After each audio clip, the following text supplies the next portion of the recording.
আলাইকুম গাইস, আপনারা সবাই কেমন আছেন? আশা করি সবাই ভালো আছেন। আমি আপনাদের দোয়া আলহামদুলিল্লাহ ভালো আছি। আজ আমি আপনাদের জানাবো যে কোন পাখি টেম এবং কোন পাখি সেমি টেম।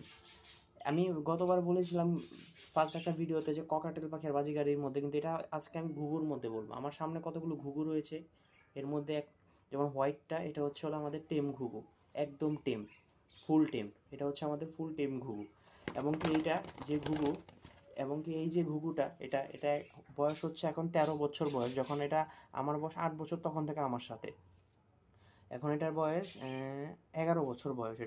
এটার এখন 11 বছর বয়স এবং এটা আমার ফার্স্ট টাইম থেকে আমার সাথে টেম। এটা পুরো হাতে আমার সাথে হাঁটবে এবং উড়বে।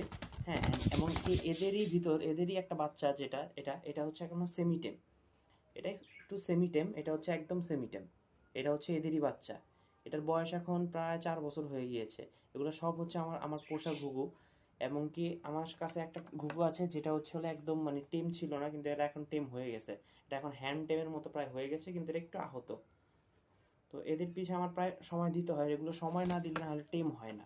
এবং কি আপনাদের যতই বলি যে দেশি ঘুঘু না পালার থেকে এগুলোদের সময় দেওয়া ভালো, কারণ এইসব প্রত্যেক ঘুঘু টেম হয়। আপনি একটু সময় দেন, অবশ্যই টিম হয়ে যাবে। এদের একটু ভালোভাবে সময় দিতে হবে এবং এদের সাথে যত্ন নিতে হবে। এদের মধ্যে ঠিক মতো খাবার দিতে হবে, তাহলে অবশ্যই এরা টিম হয়ে যাবে।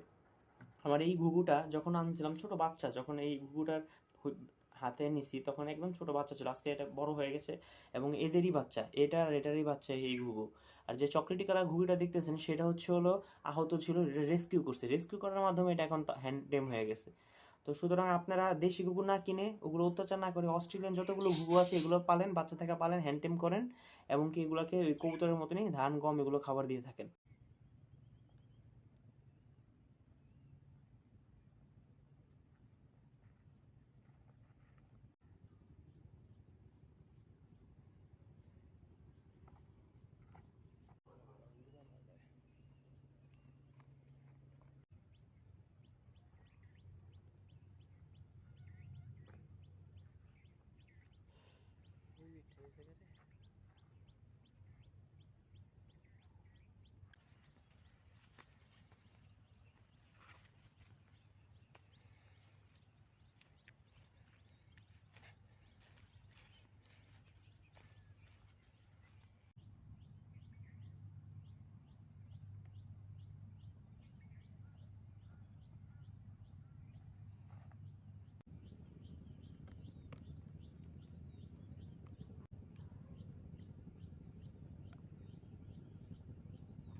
তাহলে আজকে এই পর্যন্তই থাকি, দেখা হবে আবার পরে ইনশাল্লাহ। আসসালাম।